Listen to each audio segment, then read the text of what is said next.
E se percebermos um bocadinho essa dinâmica do poder, o que é o poder, quem é que poderes é que devem existir, porque o poder é importante, nós não conseguimos funcionar, basta haver duas pessoas, vai haver uma relação de poder, não é? O poder de influenciar, o poder de trabalhar, não é? Não há só o poder de eu mando e tu fazes, não é? Portanto, temos é que saber lidar com esta questão do poder de forma a torná-lo como uma ferramenta importante no sentido de transformar as coisas. Isso está depois ligado com outra questão, no meu entender, que há uma desresponsabilização. Nós estamos numa cidade que nos empurra para a desresponsabilização individual perante as coisas. Por exemplo, eu nasço e acho que os meus pais é que me têm que manter a estudar e dar-me um curso e pôr-me a aprender. Eu nasço já tenho um ativo, que alguém tem que me fazer isso, certo? Depois, mas alguém tem que me dar um emprego, não é? Há sempre aqui uma entidade acima, não é? E eu acho que o princípio devia ser ao contrário. Eu nasço, eu já estou a dever a alguém. Já estou a dever o facto de ter nascido. Darem-me a oportunidade de estar a viver. Isto é uma atitude completamente diferente em relação às coisas. Isto prende-se depois com quê? Com eu perceber que tenho que realmente ter uma atitude ativa, individual, para pagar aquilo que me foi dado a oportunidade, não é? Andava por aí a tentar saber quantas vezes vão esmagar a ilusão e encará-la de viés. Olá e bem-vindos ao Falar Criativo, eu sou o Rui Branco e este é o podcast sobre criatividade e as pessoas transformam as ideias em algo de valor. O convidado desta vez é o Fernando Marques, é um amigo da anterior convidada, Ana Santos, é formada em Educação Física, mas é sobretudo uma pessoa que é motivada pelas ideias, pelo aprender, por explorar interesses. Foi uma conversa muito interessante sobre vários assuntos, sobre o percurso do Fernando. Espero que gostem. Até já. Olá Fernando, bom dia. Bom dia. A primeira pergunta que eu faço a todos os convidados é se a criatividade estava presente de alguma forma na infância, se havia hábitos culturais, familiares engenhocas, esse tipo de coisas. Não, penso que não. Meus pais eram pessoas perfeitamente ditas normais dentro desse estilo de ação, de comportamento. E eu também nunca me senti especialmente criativo, fosse para o que fosse. Eu penso que o meu percurso de vida é que me veio a ter uma atitude criativa por diferentes circunstâncias de vida, que me fez de mim mais um observador e que me permitiu criar toda uma lógica interna que me permitiu ter uma abordagem diferente face às realidades que fui encontrando ao longo da vida. E quando era pequeno, há sempre aquela coisa do que é que queres ser quando fores grande, era claro? Não, nunca. Aliás, eu penso que nesta conversa vou dizer um bocadinho como é que foi a minha vida e dá para perceber que eu tive sempre grandes dúvidas sobre o que queria fazer, porque andei sempre a saltar de tipos de vida completamente diferentes e completamente às vezes opostos. Mas normalmente nós temos que ir escolhendo uma coisa. Eu lembro, por exemplo, na minha altura tínhamos que chegar ao 10º ano, tínhamos que escolher se íamos para a arte, se íamos para... Sim, claramente. Isso aí sempre tive tendências mais para as engenhocas, mais para a parte material, menos para as áreas das artes, das letras, dessas coisas. Mas havia algum objetivo, tipo eu vou ser engenheiro, vou ser mecânico? Nada. Zero. Aliás, os saltos que eu vou dando na vida têm muito a ver com meros acasos, com meras coisas que acontecem pontualmente e que transformam-nos completamente e dão-nos outro tipo de percursos. Então como é que foi esse percurso? Ou seja, foi estudando? Portanto, eu estudei como todas as pessoas. Aliás, comecei a estudar bem cedo, aos 3 anos. Fui para a Escola João de Deus. Tive essa sorte, que eu acho que é uma escola que nos prepara bem para a vida e nos dá ali algum avanço em relação aos outros. Portanto, eu nasci à beira-mar, nasci em Buarques, Figueira da Foz. E aí tive uma infância normalíssima, de brincar muito livre, muito sem qualquer constrangimento. E depois, aos 10 anos, portanto, fiz a escola primária também lá, normal, e aos 10 anos vim para Lisboa, portanto aí já começou uma mudança. Meus pais na altura até estavam a pensar em emigrar, depois ficaram por Lisboa, e aí deu já um grande salto na minha vida, que é passar num mundo um bocadinho da aldeia, porque Buarques não era como agora a Figueira da Foz, uma urbanidade grande, era mesmo uma aldeia e, portanto, foi o primeiro contacto já com uma cidade grande.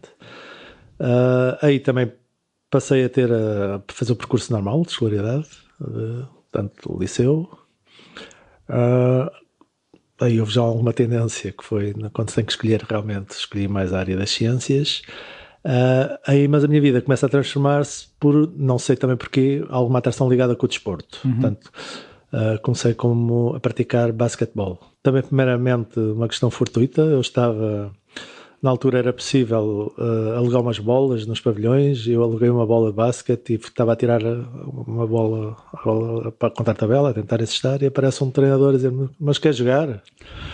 E então aí comecei eu a ligar-me ao desporto e ao desporto de alta competição. Comecei num clube muito engraçado na altura, que era o CDUL, Centro Desportivo Universidade de Lisboa, com treinadores excelentes, e dei por mim que passar 2 anos já estava a pertencer à seleção nacional na altura de juvenis, e portanto aí ainda mais motivou. Até ao SEN, a Seleção Nacional de Séniores. Depois, entretanto, o Benfica interessou-se por mim e fiz também um percurso engraçado no Benfica. Fomos campeões nacionais muitas vezes. Foi naquela célebre equipa, toda a gente tem a referência de Lisboa, de Jean-Jacques, etc. E isso, mais uma vez, me condicionou depois, perante a hesitação: o que é que é ser. Parecido com o desporto, era o curso de Educação Física, e inscrevi-me na FMH, na altura ISEF, para tirar o curso de Educação Física. E, portanto, faço esse percurso um bocadinho como professor, né? Ainda estava no curso de Educação Física, antigamente havia uma figura que era assistente estagiário, e em simultâneo que estava a estudar também já era assistente estagiário aqui na faculdade. Depois, na altura também, ser professor de Educação Física era parecia que íamos ser médicos. Portanto, era 5 anos de licenciatura, mais 2 anos de profissionalização, portanto 7 anos para ser professor. Fiz esse percurso todo. Experimentei também uns aninhos de ser professor em escolas, né? Portanto, escolas secundárias.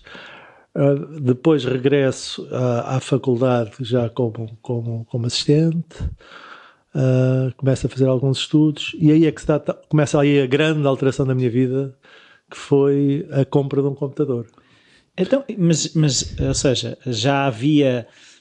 não havia as saudades da lado mais, ou seja, estava ligado às ciências e depois acabou por... Sim, estava ligado mais ao desporto e à prática física. Sim, não havia aquela coisa de eu volto assim que puder, ou... Estava mesmo como a vida ia acontecendo? Não. Curiosamente, até com a compra do computador. Estamos a falar de 1983, 84. Eu tenho contacto em casa de um amigo com um Macintosh, com um Apple, um dos primeiros Apples. E aquilo ficou para mim, foi descobrir, sei lá, outro mundo, um mundo fantástico. E eu não descansei enquanto não juntei dinheiro para comprar um daqueles computadores, que na altura custava uma fortuna, né? Eu tive que andar a juntar dinheiro, só para terem uma ideia, penso que aquilo me custou 600 contos, portanto era uma coisa louca, né? Que valia agora era a mesma coisa agora estar a dar, sei lá, 3.000 a 4.000 euros por um computador. E lá andei a juntar isso, e quando comprei o computador, lembro-me de entrar na faculdade, olhar para o computador e dizer assim: e agora o que é que eu faço com isto? E mais do que pensar em jogar, ou como muitas, pensei assim: isto tem que ter alguma utilidade, não é? Não pode ser só para jogar. Não pode ser só para jogar. E então, como estava ligado ao basquete, resolvi propor um serviço que, como jogador de basquete, e como já numa fase também que andei a ser um bocadinho treinador também, uma fase que eu era treinador junto lá no Benfica, pensei como é que o computador podia ser útil para o basquetebol. Então lancei um desafio que achei muito engraçado, que foi todas as equipas. Portanto, o basquete sempre tem uma grande tradição de análise quantitativa. Sim, estatísticas de passe, etc. Portanto, foi dos jogos mais estudados. Uhum. Eu lembro-me também, quando era assistente na faculdade, tive que prestar provas, na altura, para o equivalente ao mestrado, eram umas provas, chamava-se provas de aptidão científica ou pedagógica, e tinha que apresentar uma tese, essas coisas todas, e lembro-me de andar a fazer pesquisas à volta do basquete. E descobri imensas teses de doutoramento já de basquete nos Estados Unidos, já com muitos anos, nos anos 50, nos anos 60. E portanto o basquete sempre foi um jogo de Estado. E o que é que eu pensei? Bom, todas as equipas, todos os treinadores já recolhem de alguma maneira a sua estatística. Mas o bom era ter uma análise da estatística de todos os jogadores dos adversários também. Ou seja, quando eu preparo o jogo, hoje em dia o que é vulgar, é quando eu preparo um jogo, eu conheço tanto da equipa adversária como da minha e preparo o jogo de acordo com o tipo de jogadores que a outra equipa tem, etc.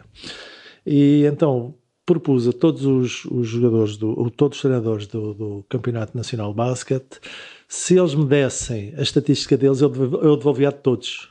Boa. Portanto, era bom negócio.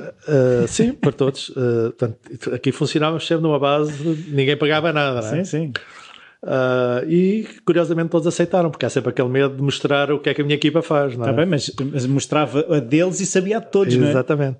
E então, curiosamente, todos aceitaram, e no fundo eu estive a criar a primeira estatística do basquete nacional, toda a nível nacional.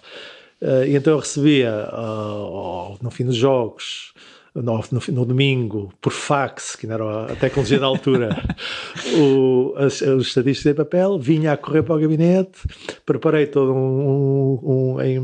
agora seria um Excel, mas na altura não se chamava Excel, numa folha de cálculo preparava toda aquela lógica e então devolvia à segunda-feira, metia no correio, os acumulados das equipas todas, os rankings, quem eram os melhores jogadores disto, os melhores ressaltos, essas coisas todas, e a ficha, claro, de todos os jogos. Tá? Pronto, depois pôs-se uma questão, está bem, eu estou aqui a trabalhar, mas isto tem que ser remunerado de alguma maneira, não é? Mas, ou seja, já havia essa ideia, não era? Não vou fazer disto uma carolice, um hobby, não é? Não, o problema é que isto tinha custos, claro, não é? Ou seja, e se queríamos evoluir em termos de alargar outras modalidades, etc., que já era esse o objetivo, como é que se portava financeiramente? E eu pensei, isto é uma informação do ponto de vista para a imprensa, deve ter uma importância, claramente. E os jornais óbvios, jornais desportivos. Claro. Então não é que os jornais desportivos foram aqueles que de forma nenhuma quiseram a estatística desportiva. Como? Porquê? Porque eu estava a pôr em causa o valor daquele que opina só sobre o jogo. Okay. A sua arte é opinar, é comentar, é dar opiniões, é tecer juízos. Os números atrapalhavam um bocadinho. Claro, eles podiam dizer, este jogador é um espetáculo, mas depois a percentagem de lançamento era baixíssima. Pronto, e aí fiquei assim um bocadinho aflito. Bom, agora o que é que eu faço, não é? Como é que é? Na altura, um professor que trabalhava comigo, que era o professor Hermínio Barreto, conhecia o diretor comercial do Correio da Manhã. E fui-lhe abordar esta questão para o caminho, e eles aceitaram logo. Ele percebeu como diretor comercial, curiosamente, ou seja, isto é engraçado porque a parte que devia estar mais interessada, que é as pessoas que se dedicam mais ao conhecimento do jogo, não estiveram. O indivíduo que está ligado à parte económica, um bom produto para vender, interessou-se de imediato. Claro. Então o que é que nós combinámos? E estamos a falar de 1989, temos um jornal diário, portanto, de informação geral, a fazer às segundas-feiras um resumo de todos os jogos de basquete com dados estatísticos, às quartas-feiras a apresentar 2 páginas com os rankings dos jogadores, e à sexta-feira fazia toda uma página de previsão do que é que poderia ser os confrontos, por exemplo, no jogo os mais mismatch. importante. Exatamente, aquelas coisas.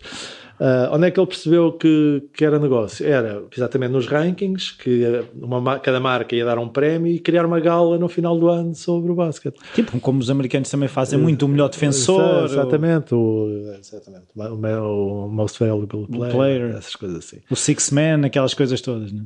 Pronto. E então aí começou aí já a minha vida a ligar-se então mais à parte informática aplicada ao desporto. Mas ou seja, ainda continuava a dar aulas. Dar aulas e a compra do computador é que me fez com que eu me dedicasse, quer investisse em informática e aplicado ao desporto. Em simultâneo, esse professor com que eu trabalhava, que era o professor Nuno Barreto, era o comentador da RTP. Não, estamos a falar do tempo em que só havia RTP, atenção. E ele era o que comentava os jogos da NBA, que entretanto tinham começado a dar em Portugal. E eu pensei assim, professor, então nós quando estamos a ver a NBA, temos muita informação ali associada à imagem. Claro. E em Portugal, quando nós vemos um jogo de futebol, algum jogo transmitido de desporto, não aparece nada, nem sequer o resultado. Estamos a falar de uma época em que, para saber o resultado do jogo, as câmaras apontavam ao placar do pavilhão, ou, no caso dos estádios de futebol, ao placar do estádio. Os 11 inicial não era apresentado, não havia informação nenhuma, não havia grafismo, aquilo que se chama hoje em dia infografismo. Eu pensei, porquê é que nós não vamos prestar esse serviço à televisão? Entretanto, também se dá essa coincidência que está a arrancar o canal 2 da RTP e, essencialmente, transformar o canal 2 em canal de desporto. E nós vamos falar, então, com o senhor que estava responsável por dinamizar esse canal como desporto. Quando lhe propusemos isto, ele achou uma ideia maravilhosa, não é? Então fiquei com um problema nas mãos que foi... Tinha um serviço espetacular para prestar, mas não sabia como. Ou seja, é o caso daquele que... Não, mas é engraçado que assim, também isto já é recorrente, porque há bocado comprou um computador sem para que é que era não, eu sempre fiz isso. Por exemplo, só para dar uma curiosidade assim um bocadinho mais à frente, achei que um dia velejar devia ser engraçado. Então comprei um barco sem saber velejar o barco. Um barco grande, estamos a falar de um barco de 15 pés, ou seja, um barco de 15 metros. E a primeira viagem que fiz foi Lisboa-Madeira. Portanto... é aquilo que costumam dizer do empreendedorismo, que é atira-te e constrói um avião no caminho, não é? Foi exatamente, é isso. É isso, acho que... Não, mas tem sido interessante. Bom, mas voltando à história dos infográficos, então pensei assim, bom, eu tenho um Apple é americano, NBA tem grafismos, certeza que eles fazem isto com o Apple, portanto é só contactar para os Estados Unidos, é só pedir, eles certeza que têm essa mesma coisa, e então vamos fazer. Mas primeiro, como é que se contacta com a Apple? Então fui tentar descobrir quem é que em Portugal representava a Apple. E fui descobrir dois indivíduos que tinham falado com Steve Jobs e tinham conseguido a representação e importação da Apple para Portugal. Era um andar muito velho na Avenida Liberdade, uma empresa chamada Interlog. E lá batemos à porta dos senhores. Tive uma eternidade à espera da reunião, que ele tinha marcado 5, 6, 7 horas à espera, mas sentado ali firme. E então o homem pediu imensas desculpas de ter-me feito esperar, me convidou-me para almoçar. E então tive 2 horas ao almoço a tentar explicar o projeto e ele nunca abria a boca. Não dizia nada. Não dizia nada. Eu já ali todo nervoso. E ele chega ao fim da coisa, eu vou-te apoiar. Acho a ideia genial.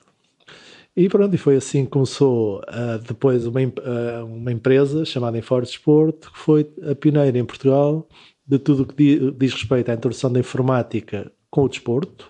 Portanto, todas as estatísticas oficiais que hoje em dia existem tiveram origem connosco, portanto, futebol, handball, voleibol, etc.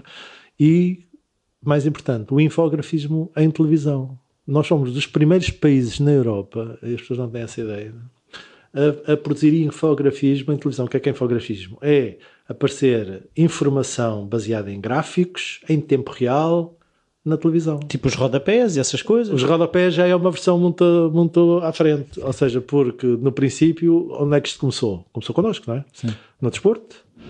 A segunda atividade foi a meteorologia.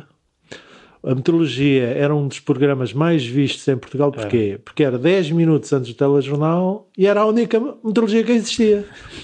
E só para terem uma ideia, aquilo era feito com uns ímãs, uns solzinhos, etc. O Antímio da Azevedo. Exatamente. E tinham aquelas curvinhas todas, as isóbaras, eram todas desenhadas com giz num quadro à mão. E eles demoravam tipo 3, 4 horas antes a fazer aquela brincadeira toda. E havia só um por dia, não é? E, portanto, nós propusemos o quê? Através da recolha direta de dados no Instituto de Meteorologia, criar um grafismo automático que, assim que quisessem, como é hoje, claro, no meio do jornal, a qualquer hora do dia, dar informação. Punha os ícones e aquilo automaticamente atualizava. E, portanto, e este conceito que hoje é muito atual, que é recolha de informação em tempo real e a apresentação e o uso dessa informação em tempo real, foi em 1969 feita pela primeira vez em Portugal. Na mesma altura em que havia faxes, não é? Exatamente, exatamente. E com reticências de toda a gente. Então, mas como é que foi isso? Então, os americanos sempre tinham o tal software? Não tinham. Essa é que foi o diabo. Não tinham. E então, o que é que nos obrigou? Obrigou-nos a nós avançarmos para desenvolver software nessa área. Então, onde é que se iam buscar programadores? É que hoje em dia em todas as portas há um, não é? Pronto, eu tive a sorte, porque o mesmo indivíduo com que eu contactei, que me apresentou o Macintosh pela primeira vez, era só a pessoa que criou a primeira licenciatura em informática em Portugal, no Monte da Caparica. E o filho dele que andava lá era um géniozinho da informática. E eu conhecia desde miúdo também. E ele veio trabalhar para a Fortesporto, e como géniozinho que era, trouxe mais 2 ou 3 géniozinhos e criámos ali o que hoje em dia se chamaria uma startup. Pois.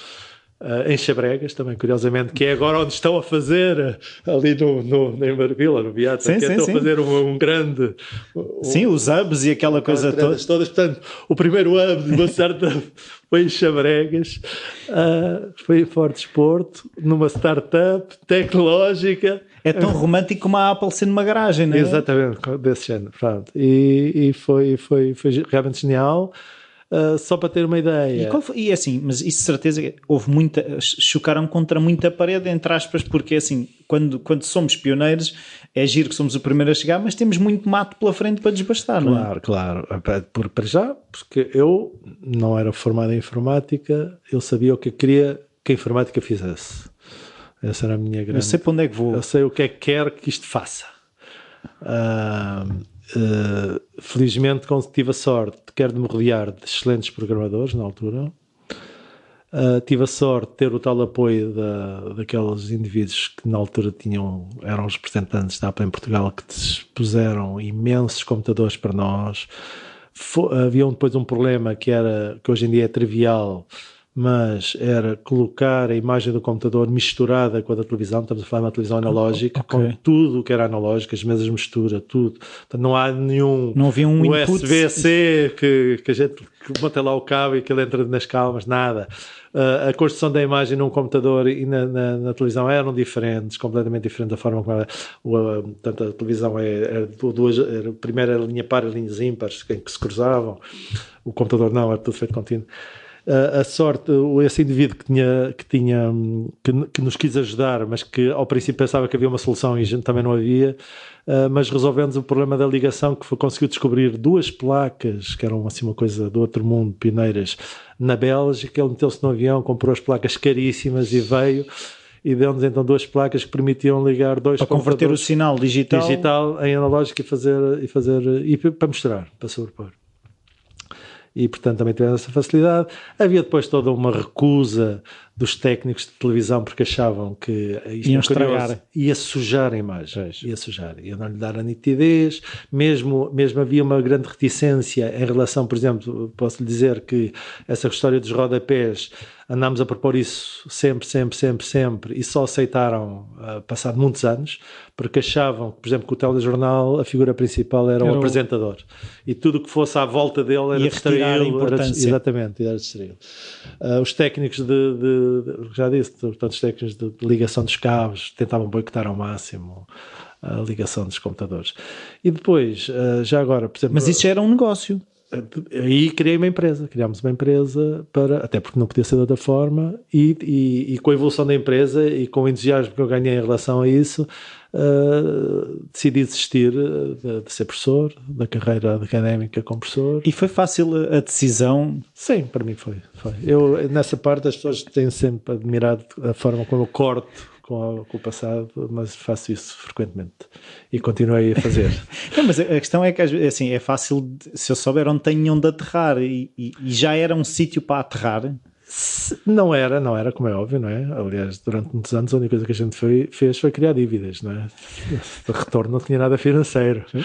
Os primeiros 10 anos foram sempre com o coração nas mãos. Sim, que esta história das startups também é uma coisa engraçada, não é? Acho curioso porque toda a gente fala nas startups, que são empresas de crescimento rápido com uma base tecnológica, mas depois os exemplos são dados. Por exemplo, ainda agora a OutSystems, né, que é apresentada com esta grande empresa, que é unicórnio, milhões, mas já tem 15 ou 20 anos, ou seja, elas não são tão novas. A OutSystems já era grandinha, porque eu trabalhei no mesmo edifício que a OutSystems em 2005. Sim, Por isso... e com um percurso de altos e baixos, quase na falência, depois recupera, etc. E portanto... Não, mas isso é uma das razões que eu também queria este podcast, é que as pessoas às vezes gostam de só olhar para a parte que correu bem e esquecem-se que ou seja, o carro pode ser bonito, mas depois há uma parte suja, há óleo, há gasolina. É isso. Pronto, e portanto dediquei-me completamente nessa área. Foi fabuloso para inovar, aí sim inovar. Até quando é que aquilo, era mesmo isto, ou houve alguma vez a sensação dentro da InfoDesporto, tipo, já estou onde achei que ia chegar? Não, porque isto é como quando nós temos um acidente, vivemos uma situação perigosa, não pensamos no perigo na altura, não é? É para resolver. Estamos tão entretidos a saber como é que nos chafamos, e isto é igual. Portanto, estás tão embrenhado, estás tão envolto na história de levar o projeto para a frente, assegurar que nada falhe, etc. Por exemplo, eu posso te contar uma situação que houve um europeu em Portugal, acho que de júniores ou qualquer coisa de futebol, e nós conseguimos ganhar, o infografismo era óbvio, mas também ganhámos depois toda a acreditação, controle das entradas e saídas, etc. naquilo. E estamos a falar no tempo sem internet ainda. Pois é, assim, eu estava a pensar, quando é que nós fomos campeões de sub-23? Foi em 90 e pouco, por isso se calhar foi por aí, sim. Pronto. E repare, os jogos eram em todo o país. Sempre que há um evento desses é criado um grafismo próprio e pedem-nos sempre mais features nos serviços, e estávamos, portanto era de norte a sul de estádios, e nós levávamos os computadores todos, porque a recolha é feita em tempo real nos estádios, né, como as equipas ligadas aos carros exteriores, etc. E sempre que havia um bug, como é que se repõe o software no local? Claro. Hoje em dia é fácil, não é? Faz um download e vê-se para a net. E como é que vocês, ou seja, não havendo internet, como é que a informação era... Portanto, a informação era recolhida no estádio. E depois tinha que vir o computador, vinha a disquete. Vinha vinham os carros exteriores da televisão encostavam cá fora do estádio, e tinham cabos também para as câmaras, não é? Sim. E nós tínhamos um cabo desde o computador até ao carro exterior cá fora, não é? Tipo 600 metros, 800 metros, 1 quilómetro, uma coisa que fosse. E nós estávamos muitas vezes, às vezes, sentados na bancada ao lado de pessoas. Nas primeiras fases era um caixote de papelão à frente, o computador em cima. Depois não, hoje em dia os estádios já têm todos salas próprias para fazer esse tipo de recolha. Mas antigamente nós fomos mesmo pioneiros desta brincadeira. Mas para dizer que quando havia um bug ou uma coisa qualquer, tinha que ser de carro percorrer o país e entregar as novas disquetes, né? Funcionávamos com disquetes. Pois é isso. Para atualizar a informação, porque para a noite já ia transmitir outro jogo, etc. Portanto, é isso. Depois, quando começou a aparecer a internet, nós também aí fomos pioneiros, obviamente, já estávamos ligados ao meio, e criámos o primeiro site, na altura muito célebre, o InfoDesporto Online, que tínhamos milhões de visualizações. Mas disponibilizava, no fundo, as estatísticas recolhidas. Sim, e começámos a introduzir aquilo que hoje em dia também é trivial, que era acompanhar o jogo online. Não com imagens, mas com... Sim, mas ainda se faz isso. Agora faz, né? Agora é o trivial, mas na altura estava falando nos anos 90 e poucos. E como é que é? Vocês iam-se baseando no que iam vendo lá fora? Era o Nada. Nada, porque não havia. Pois é isso. Não havia nada lá fora, atenção. Não havia nada para E mesmo que houvesse, o acesso à informação era limitado. Também era, mas não havia. Nós tanto inovámos que a InfoDesporto depois foi vendida... Quando foi, já vou contar essa história, depois quando foi a bolha que toda a gente comprava as empresas ligadas à internet. 98, não, perto de 2000. Perto de 2000. Que foi a célebre bolha. Das .com, né? Portanto, nós entramos nesse processo, nós fomos comprados, portanto a PT na altura investiu nessa área, começou por comprar o Sapo, que era na altura um motor de busca, ainda é, mas na altura era mesmo muito importante em Portugal, e o segundo site que comprou foi o nosso, e criou depois uma ptm.com. E portanto nós acompanhámos esse processo. Mas vocês, ou seja, vocês iam sentindo o que é que fazia falta e pensavam, nós devíamos criar este produto, ou devíamos criar... Como é que vocês iam fazendo isso? A ideia foi sempre tentar o que é possível de acrescentar como serviço e de inovador, o que é que as pessoas vão gostar de ter disponível. Vocês tentavam sempre estar à frente quase das necessidades dos clientes, não é? Sim, nós criámos as necessidades. portanto, o primeiro site de desporto, esse infografismo. Por exemplo, nós depois na televisão avançámos para as eleições, avançámos para os programas de economia e depois para os divertimentos, e depois é que apareceu essa história dos rodapés e das informações ao lado, da carinha das pessoas. E isso foi realmente foi muito engraçado então, ver essas coisas. E já agora uma parte, só para ter uma ideia do tão à frente nós estávamos, que era esse o tema que agora estávamos a falar. A empresa depois foi vendida à PT, mas o núcleo duro da empresa continuou por si própria e criou uma empresa que chama-se WT Vision, que neste momento compete a nível mundial. Está em 30 países e tem software de ponta nestas áreas, portanto tudo aquilo que nós vemos nos estádios de saber quantos quilómetros andou, a velocidade com que rematam, isso tudo, as percentagens, por exemplo, aqueles cenários virtuais em que a pessoa passa no meio dos gráficos. Ainda hoje é a WT Vision que faz as eleições portuguesas e faz eleições na América, em África, no Norte de África e em todo o mundo. Mas, portanto, ou seja, a mesma empresa faz com outro nome, com as mesmas pessoas, ainda lá estão, o mesmo diretor técnico, os mesmos programadores, e está neste momento numa empresa de sucesso mundial e que ninguém vai falar. Tá? Não, é isso, é assim, está nos bastidores, não é? Mas porquê que acha que não se fala dessas coisas? Porque se calhar não está numa área fashion, não sei, atualmente, não sei. Como entrou, repara, aquilo é um serviço que entra pelas casas das pessoas, tem muita inovação, e, aliás, de uma atualização permanente, mas as pessoas centram-se no serviço e muitas vezes não se sabe até porquê. Porque é uma área que não pode haver muitas empresas a prestar o serviço, não é? Porquê? A nível mundial, porque o custo de entrada é elevadíssimo, não é? Desenvolver todo um software e todo nó naquela área. Ou seja, não há software, ou seja, não há software comprado, não chega ali à FNAC e compro o pacote para prestar o serviço.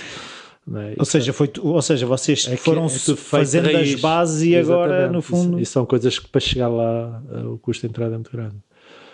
E dá gozo saber que se fez parte... Para mim fico muito contente, como é óbvio, muito contente, porque percebi que tive uma ideia muito gira e que com sucesso e com futuro e que mantém-se. Não é? Sim, e ao mesmo tempo não há aquela sensação de um filho que saiu de casa? Sim, e é bom, e é engraçado ele crescer, é isso. Fico contente. Mas mais uma vez, eu poderia ter seguido com eles, se quisesse, né? Mas já não me dava gozo. Não dava gozo? Porque a mim dá-me gozo a parte de criar.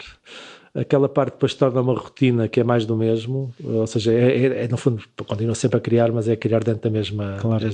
Isso já não me dá... Há uma inquietação sempre. Eu gosto de enfrentar o desconhecido, né? Gosto daquela sessão de viajar, que é saber a seguir a cada curva o que é que está. E tentar descobrir isso. E então, por isso é que salto sempre da área para a área.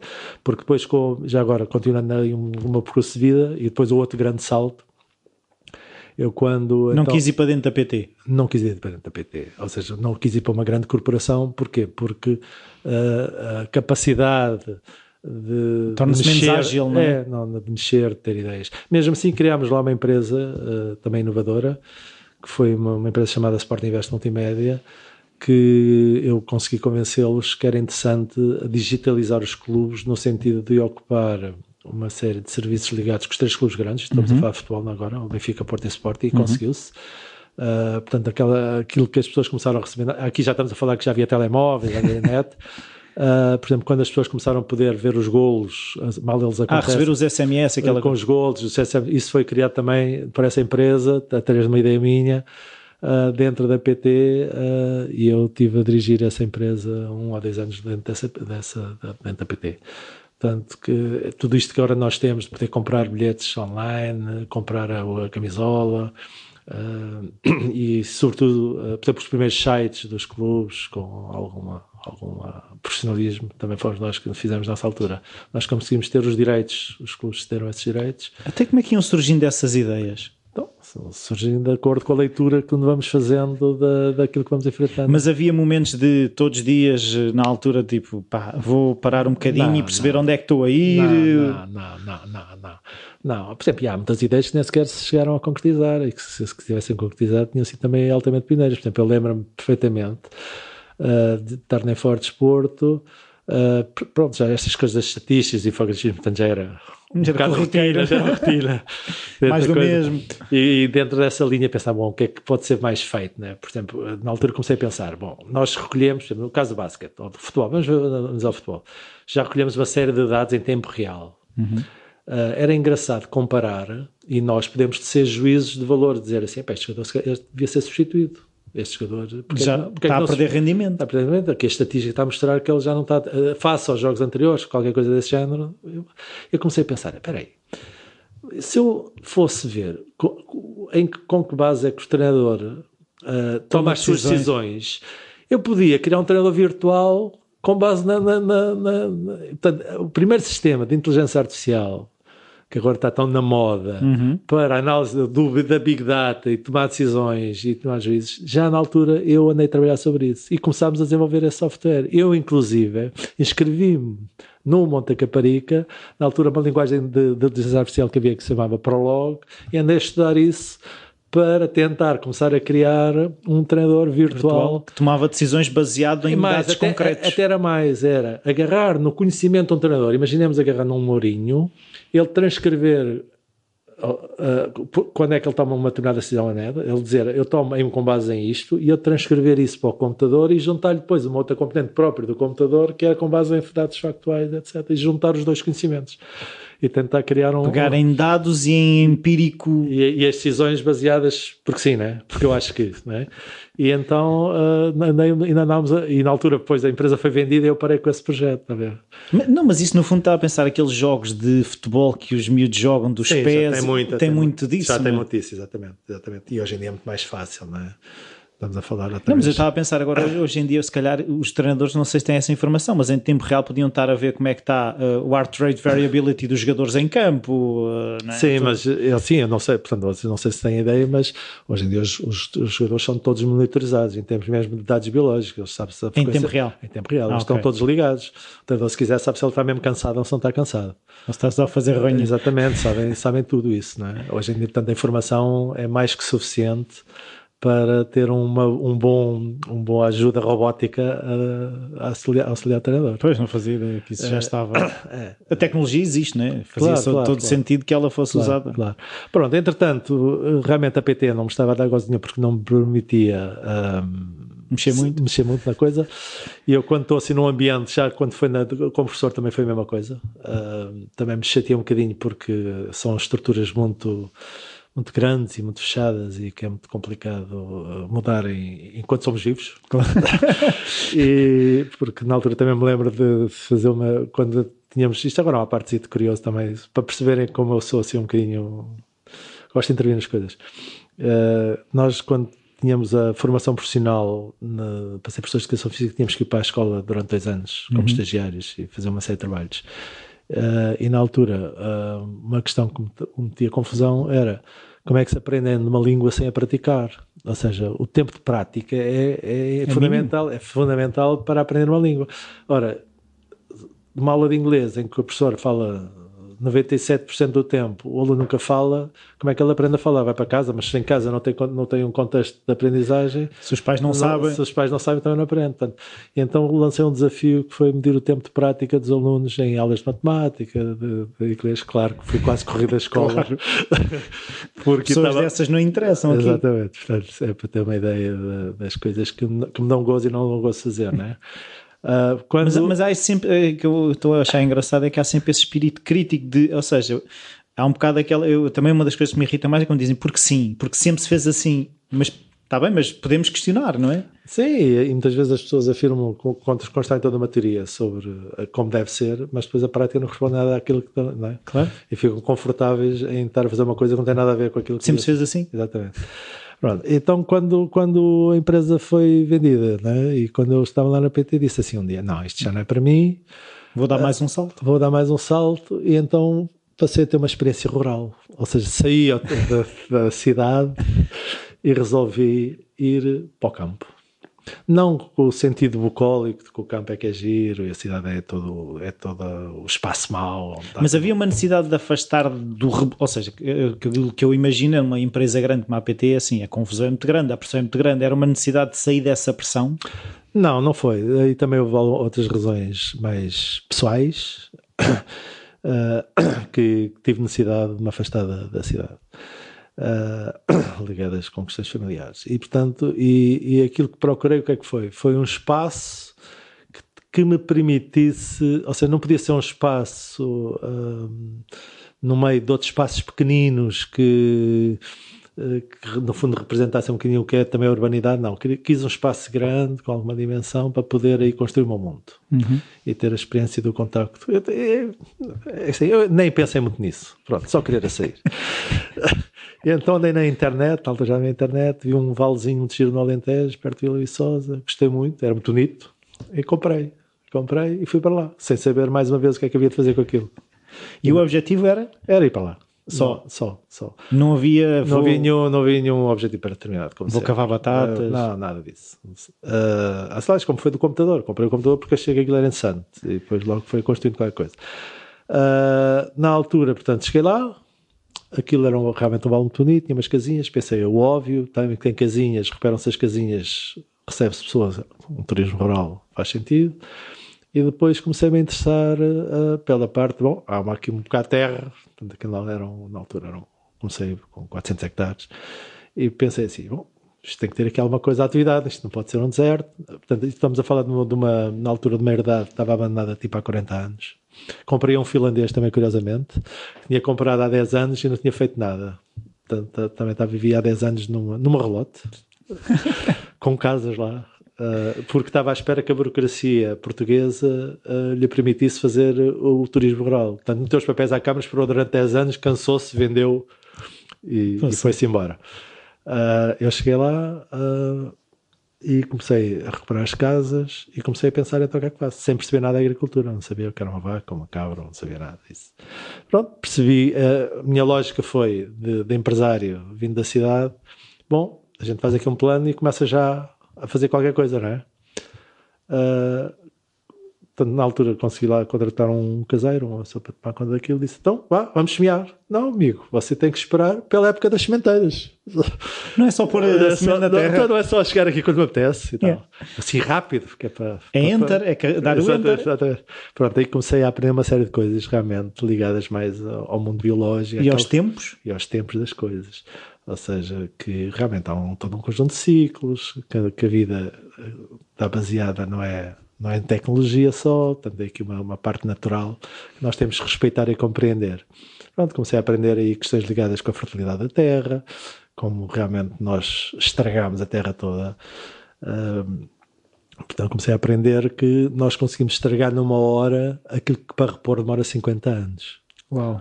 Eu, por exemplo, quando lavro uma terra, quando arrasgo, vêm as chuvas e limpa-me a matéria orgânica toda daquilo. E sem matéria orgânica não há nutrientes. Não há, portanto, as plantas alimentam-se pela intermediação de bactérias com os nutrientes, assim como nós. Portanto, esta treta agora, que toda a gente fala do microbioma intestinal, da flora bacteriana que nós temos. Transplantes fecais e todas essas coisas. Isso comecei eu para aprender o que era o microbioma na Terra. As plantas precisam no microbioma de uma flora bacteriana na camada superficial da Terra, que é exatamente, utilizam essas bactérias para a digestão, para absorver os nutrientes da Terra. E nós, quando estamos a lavrar a Terra, estamos a matar essa bicharada toda. Está a ver? Então como é que nós podemos fazer? Portanto, o que se defende é mexer na terra o menos possível, sementeira direta, por exemplo, quando é possível.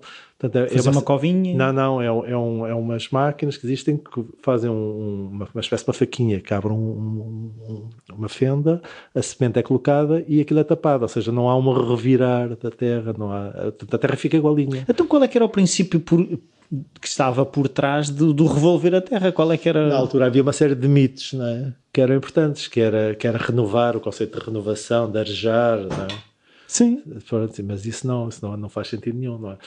Faz sentido, mas ainda se continua a fazer, faz sentido, mas depois isso é na agricultura já intensiva, não é? Também houve uma fase em que, ou seja, por exemplo, a introdução dos adubos e dos herbicidas, etc., foi fundamental, atenção, e na altura foi bem visto e era ótimo para aumentar a produção, para poder alimentar as pessoas que passavam fome. Claro, Dizer, claro. A chamada Revolução Verde foi fundamental para as pessoas deixarem de ter o comer para passarem a comer. Yeah.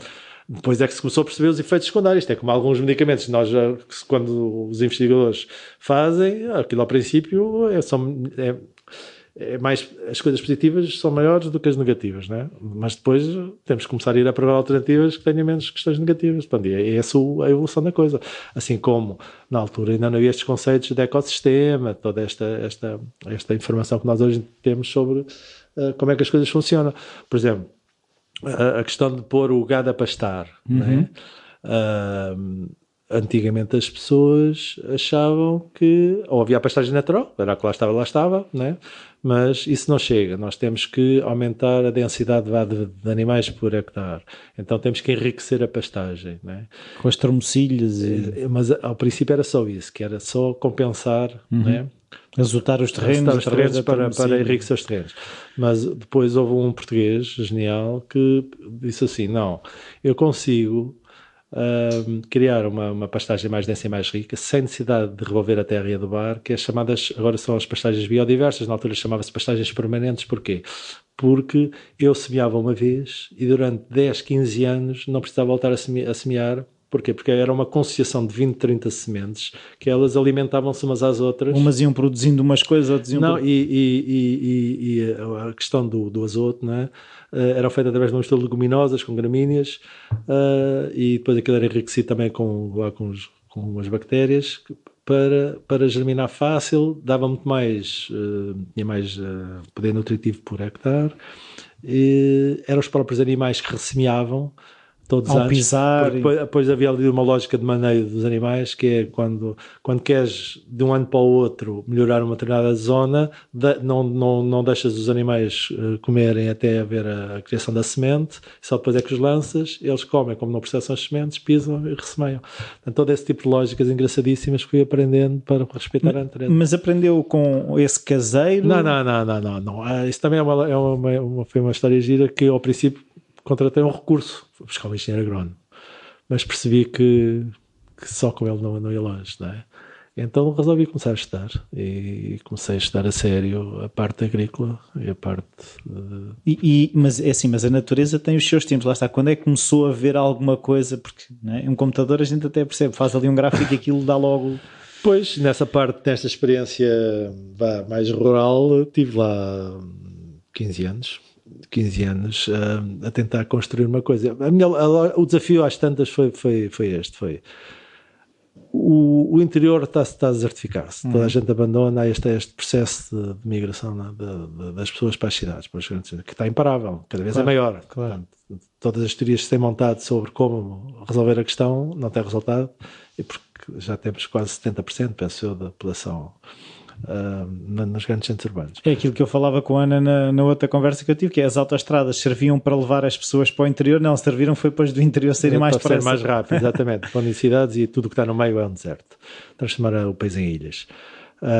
Exatamente, ou seja, e o meu grande desafio é assim, bom, se está a acontecer isso, é porque não é viável economicamente viver no interior. E eu pensei assim, bom, o que é que se pode fazer para tornar um espaço destes viável e interessante para se viver cá? Realmente cheguei à conclusão que é mesmo muito difícil. Isto porquê? Porque nós só temos uma forma de fixar pessoas no interior, é meter lá dinheiro. Ou seja, é que cada vez o PIB daquela zona seja maior e portanto, cada vez fique mais dinheiro lá, haja mais um volume de dinheiro para distribuir para as pessoas poderem todas ter uma quantidade de dinheiro espetacular para viver com qualidade. Claro. Não.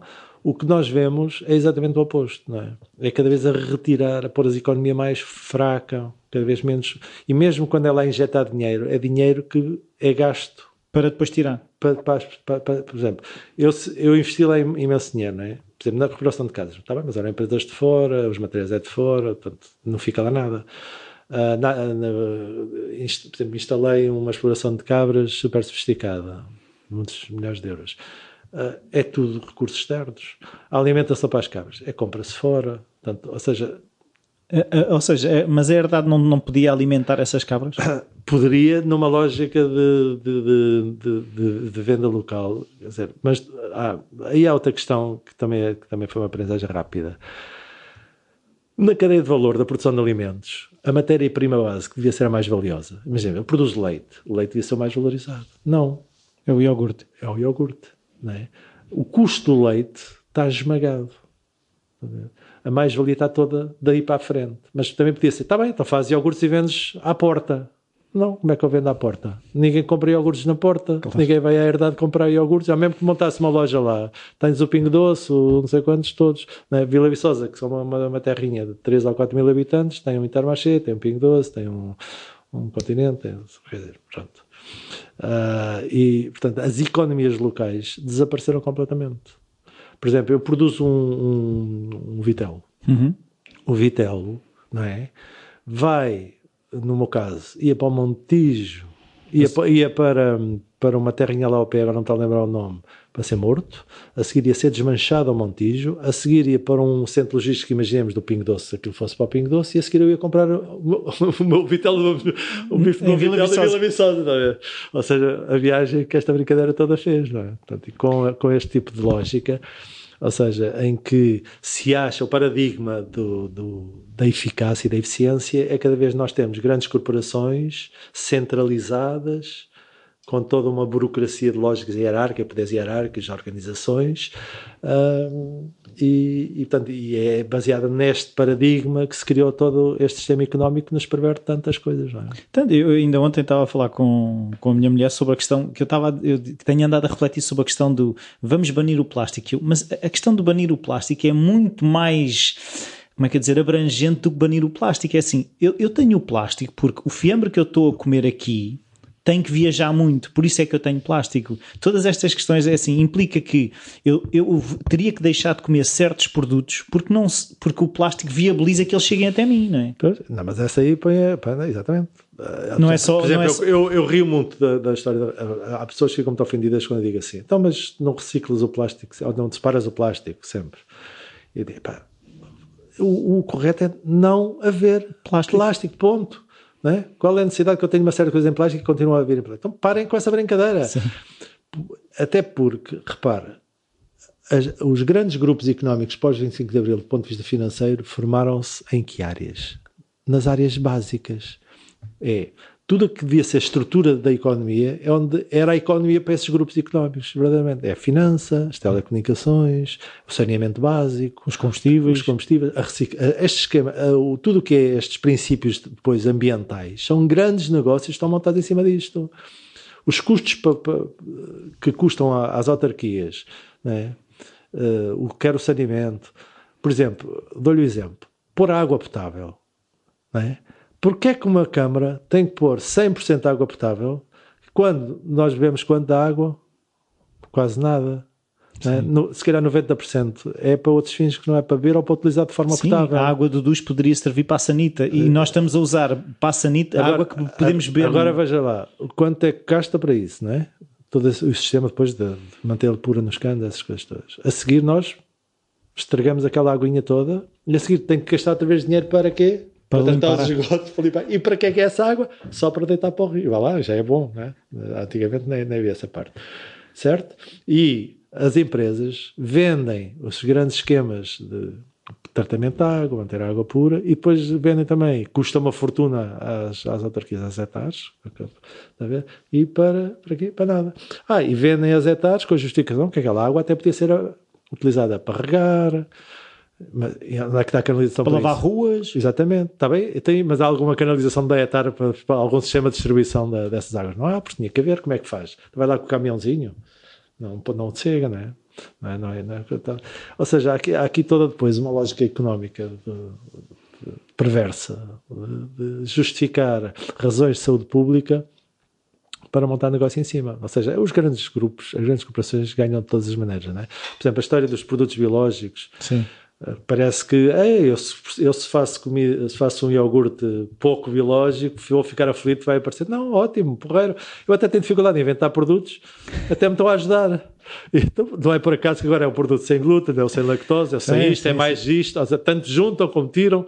não é? Com gordura, sem gordura. Exatamente. É genial. Cada vez temos produtos diferenciados para comprar, não é? Para aumentar o consumo. Não é? Isso é o que a indústria quer. Estamos a trabalhar. Não é? Sim. Com criam-nos os vícios. Sim, criam-nos as necessidades. Aquele conceito, que é outra coisa que eu aprendi bastante, que é o conceito de alimento. O que é um alimento? Não é? O que é um alimento? Não é? Quando surgiu a indústria nos Estados Unidos ligada com o processamento de alimentos, numa primeira fase era obrigado a pôr nos rótulos imitação de alimento. Imitação de alimento. Exatamente, é uma imitação, não é um alimento. O que é um alimento? Um alimento é uma maçã. Exatamente, é um produto, né? Uma matéria-prima base. É o leite, é a maçã, peixe, é a batata, etc. Tudo o resto. Isso é uma coisa processada. Não podemos chamar alimento. Está a ver? Aliás, a maior parte, por exemplo, hoje em dia começou a perceber-se agora, que a maior parte das doenças neurodegenerativas que nós temos está exatamente ligada ao nosso organismo, reconhecer ou não determinado alimento, entre aspas, como alimento. Porque isso, para nós um alimento é algo que historicamente foi para nós um alimento. Vou-lhe contar, isso aprendi com o quê? Com alimentar cabras. Dizem que as cabras comem tudo, não é? Não, é exatamente ao contrário, não é? Aliás, dos ruminantes, mas mais nas cabras. A cabra, portanto, o microbioma dos ruminantes está ao nível do estômago, não é ao nível intestinal como nós. E essa flora bacteriana adapta-se a todo, é específica para cada tipo de alimento. Imaginemos, se eu estou a dar um alimento, uma dieta à base de milho, há uma flora bacteriana para ao milho. Se eu passo, sei lá, para uma coisa completamente diferente, tenho que ter outras bactérias. Tanto que nós, para alterar uma dieta de uma cabra, tem que ser muito gradual. Ou seja, a flora tem que se ir adaptando. Quando há uma alteração brusca, portanto, ela não consegue processar o alimento, há uma reação, é encarado como uma agressão, um ataque, cria uma série de toxinas que vão imediatamente ao cérebro. E quando eu começava a ver as cabras de pescoço ao lado, sem conseguir andar, era logo esse tipo de reação. E isso é o que nos acontece a nós. Mas só que em vez de ser em 15 dias ou numa semana, é ao fim de 10, 15, 20 anos. Porque isso está a começar a ser provado. Porque o nosso intestino, nosso não reconhece... O second brain, não é? Sim, não reconhece aquilo como um alimento, é como uma agressão. Só que em vez de ser reações rápidas, são microinflamações que vão a pouco e pouco, e depois há uma fase em que há um clique e passamos de ser saúde para não saúde. E é engraçado como é que isto aprende. É sempre esta questão. Mas isto não é só questão dos alimentos processados. Isso é que eu queria... Esta mania de que nós agora podemos comer comida de todo o mundo. Há uns superalimentos, uns sobretudo vêm logo do Oriente, não tinha que ser. Superalimento tem que vir oriental. Como é que se chama aquela chias, essas coisas. Gojis. Um nórdico, quando chega cá a Portugal e come uma comida nossa, numa primeira fase não se sente bem. Claro. E nós e o inverso. Portanto, há toda uma história alimentar associada. Não, eu uma vez lembro-me na televisão de falarem assim: se achas que é natural tu em dezembro comeres manga, estás muito enganado, não é? Porque estarmos a comer um fruto tropical em dezembro em Portugal não é definitivamente normal. Claro. E portanto, isto foi portanto, todo este tipo de aprendizagem. E as cabras serviam para quê? Era para produzir leite. E o leite era para vender leite? É para vender leite para queijarias, para depois... Mas chegou a fazer a queijaria? Quando acabei o processo, quando vendi este projeto, estava nessa fase, estava exatamente a montar a queijaria. Mas aí foi alguma inocência minha, não é? Porque eu pensei numa fase inicial, bom, se eu quero fazer um bom queijo, tenho que ter um bom leite. Vou investir tudo no leite. Vou primeiro aprender a fazer leite e depois faço queijo. Só que demorou uns anitos. Porque isso também é um dado curioso. A diferença entre produzir alimentos e produzir um software, imaginemos. Eu fiquei com esta ideia, não é? Eu vou produzir leite, um bom leite, para fazer queijo. Então pensei, bom, vou comprar cabras, não é? Para dar leite. Claro. Não há boas cabras a dar leite. Quem tem cabras a dar leite não as vende. É? Vai-me vender ou uma cabra que já não dá leite, que não dá jeito nenhum. Uma cabra velha. Ou então temos que comprar cabras pequeninas que ainda não dão leite. Mas têm que crescer e vamos ver se dá ou não. Se dá um bom leite. E portanto, está bem, mas compra-se uma cabra normalmente com cerca de 4 meses, 5 meses, não é? Ela demora 1 ano até começar a dar leite, não é? Portanto, no mínimo 1 ano tem que estar à espera para começar a dar leite. Mas depois, imaginemos que o projeto, que era o meu caso, eram de 1000 cabras. Eu compro 1000 cabrinhas pequeninas, está bem. E depois andei a escolher uma raça que se adaptasse, fosse produtora de leite, que há cabras que são mais para leite, outras para carne. Portanto, comprei 1000, não é? Está bem, mas só 30% dessas cabras é que respeitam geneticamente aquilo que é o topo de gama das cabras. Sim. Os outros 33% são médias e há 33% que é lixo. Portanto, eu para ter 1000 cabras, 3 anos. Ou seja, já tenho que andar... Ou seja, eu para ter 1000 cabras a dar leite tenho que ter 3000 cabras. Teoricamente. Pronto. Com os custos que isso acarreta. Depois, na curva... desde que ela tem um filho, né, começa a dar leite, até ficar seca, nós tentávamos que fosse 10 meses, né? Os primeiros meses o leite tem uma determinada característica, ao terceiro mês, ao quarto mês, etc. Se ele não abrir uma torneira e sai leite igualinho, tipo de uma... Portanto, qual era o truque ali? Tinhas que ter vários grupos diferenciados em fases diferentes para que o leite saísse uniforme. E para ter sempre a mesma quantidade de leite. Portanto, está a ver? Ou seja, ao fim de 5, 6 anos é que estás com tudo uniforme. Pois, e as pessoas gostam de chegar ao supermercado e comprar aquele queijo, mas nunca param para pensar como é que aquele queijo chegou a isso, ou seja, não sentem as dores de um produtor de queijo. Não, e mais. E repara, 1 litro de leite comparado com 1 litro de água, qual é a diferença de preço no supermercado? Mínima. Sim. Tirar água é abrir a torneira. E 1 litro de leite. Vejam a injustiça e a discrepância desta brincadeira. E eu acho que as pessoas não terem essa consciência. As pessoas querem o queijo barato, mas esquecem-se que aquela pessoa que produz os queijos também precisa de viver. Ou seja, e os custos todos que estão inerentes à produção daquele leite para dar aquele queijo. Não é? Claro. E depois voltamos àquela conversa da economia local ou não local. Portanto, enquanto em França uma exploração de cabras basta ter 200, 300 cabras, 400, um produtor de queijo tem uma vida muito boa, tem um bom income mensal. Uhum. Em Portugal, nem com 1000, nem com 2000 tem. Porquê? Porque produzir queijo para vender local, como existe aqueles mercados muito locais em França, e há essa tradição de ir até ao produtor comprar queijo, claro, permite que toda a cadeia de valor do leite e do queijo fique localmente. Cá não. Cá, normalmente há os produtores de leite, depois há os queijeiros e depois é onde se consome, que é os supermercados ou os restaurantes onde se consome os queijos. A ver? Na cadeia de valor, aquilo que fica na matéria-prima base é trocos. Estamos, assim, pensando agora na questão que a internet me permite, eu como queijeiro posso ter um site e vender os... Exatamente. E há exemplos disso. E há alguns exemplos com sucesso. E há muitos projetos nessa área. Está bem? Mas isso é agora, não é?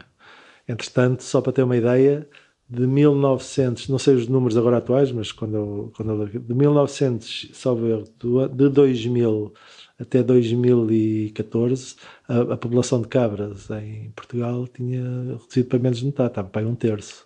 Por exemplo, só para ter uma ideia, o queijo Serra da Estrela da ovelha, não é? Quantas ovelhas é que existem na Serra da Estrela para fazer queijo? Não existe. Não existe. Portanto, o leite é importado. E aquilo que dava a essência ao queijo, aquilo que dá os aromas específicos ao queijo, mas é o não leite pode local. Ser queijo da Serra. Claro. Tem que lhe chamar outra coisa, tipo Serra, não é? Está bem, mas o que é um facto é que desaparece, não é? É que desaparece assim, a quantidade de queijo autêntico cada vez é menor. Por exemplo, e lá está outra vez as razões da saúde pública, apontadas como saúde pública.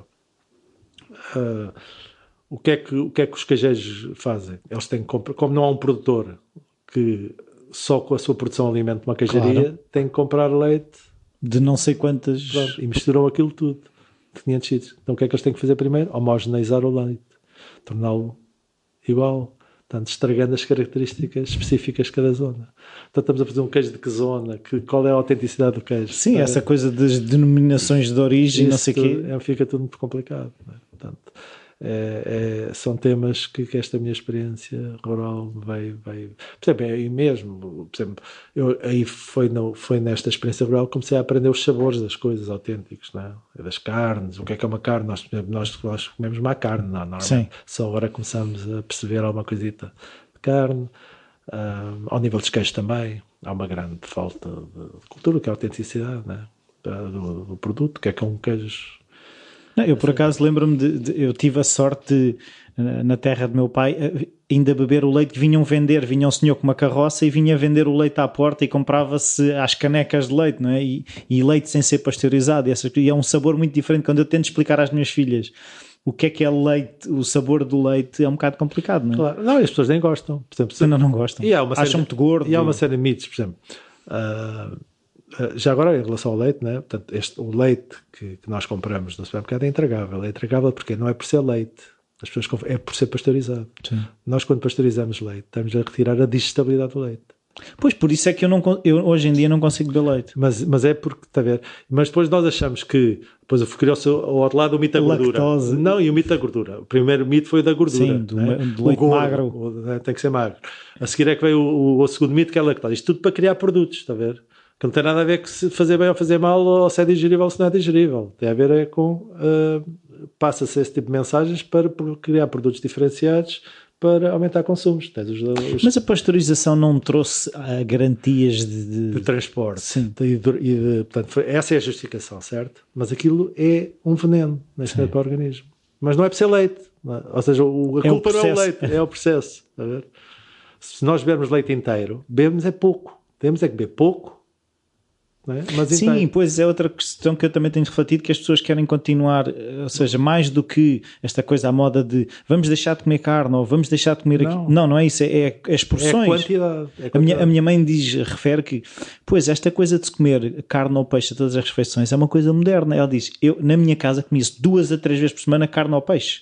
Sim. Por exemplo, eu quando era miúdo, né, eu nasci perto do mar, portanto, naturalmente só comia peixe. O primeiro bife que comi foi quando vim para Lisboa. De resto, qual era a carne que se comia? Era coelho, era galinha. Sim. Eram pequenos animais. Sim. Nunca se comia um grande e não havia aqueles déficits que agora se fala, se for vegetariano podes ter déficit B12. Não, essas questões não existiam, não é? Não. Pronto.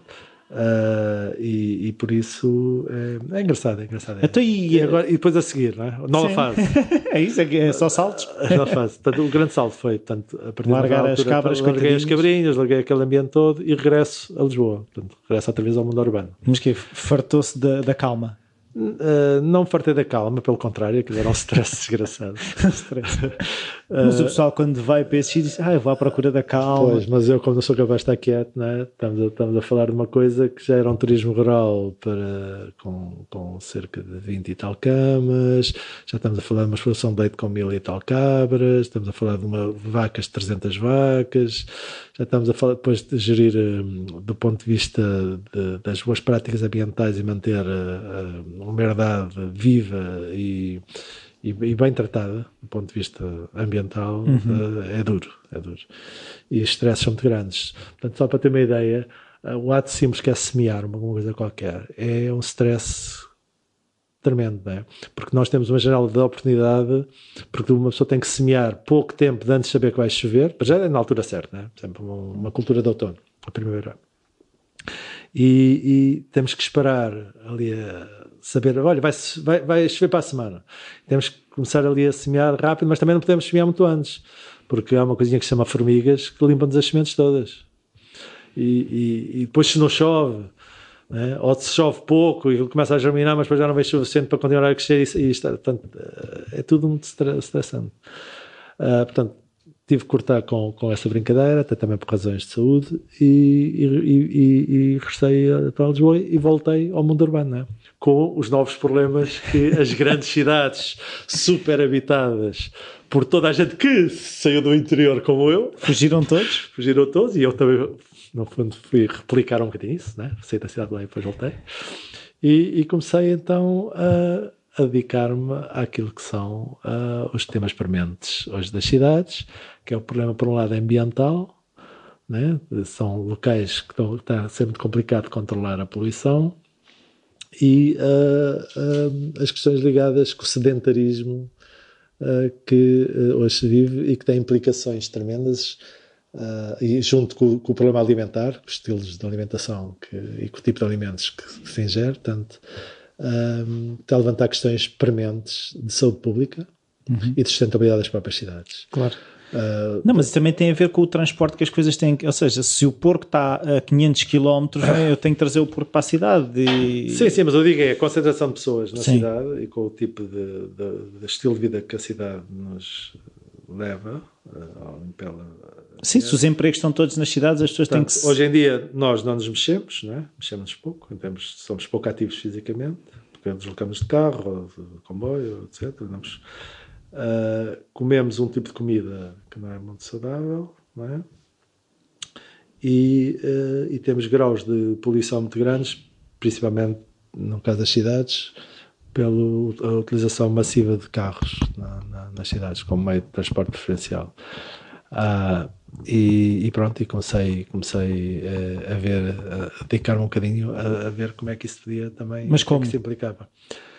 Bom, através daquilo que hoje em dia se está a tentar ir com sucesso em muitas cidades, que é dar preferência à mobilidade suave ou ativa, não é? Que é a bicicleta, andar a pé, etc. E é engraçado que quando me comecei a olhar para essa área, começou-se também na minha cabeça outra vez a descobrir coisas correlacionadas com isso que podiam ser muito interessantes. E em pôr em causa isso, em pôr em causa toda uma série também de outras coisas que a implementação dessa dita mobilidade ativa podia provocar ou podíamos beneficiar com isso. Sim, é que implica com muita coisa, não é? Não, para já, não, depois para já tem coisas giras que é ligada com o nosso conceito de utilização do tempo e de velocidade com que queremos viver. Sim. Por exemplo, nós não temos direito a querer nos deslocar lentamente. Nós não temos esse direito. Se quiser ir a pé, não é? Viajar, ou se quiser ir a pé, mesmo dentro da cidade, os obstáculos são mais comuns, não é?